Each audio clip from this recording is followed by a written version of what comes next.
या 20 और 40 के बीच समस्त समधन पूर्णांक लिखना है, समधन पूर्णांक लिखना है। 20 और 40 के बीच की बात किया जा रहा है, ठीक है ना। देखिए 20 के बाद क्या आएगा, 21 आएगा, 21 के बाद 22 आएगा, और 22 के बाद 23, 23 के बाद 24, 24 के बाद 25, 25 के बाद 26, ऐसे आता रहेगा और लास्ट में 40 तक, बोलना मना किया ना, 40 तक आता रहेगा। तो अब याद रखिए सॉल्यूशन में देखेंगे हमें लिखना क्या है, समधन पूर्णांक लिखना है। क्या लिखना है? समधन पूर्णांक, समधन पूर्णांक।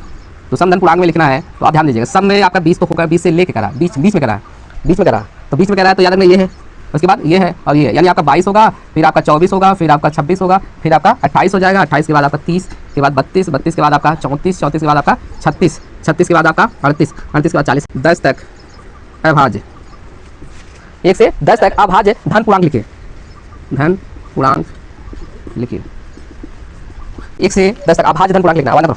सॉल्यूशन 1 से 10 तक अभाज्य धन पूर्णांक, तो आंसर लिखिए अभाज्य धन पूर्णांक। अभाज्य धन पूर्णांक क्या होता है, पहले संख्या में लिख दे रहे हैं। जैसे संख्या में आपका 1 हो जाएगा, 2 3 4 5 6 7 8 9 10।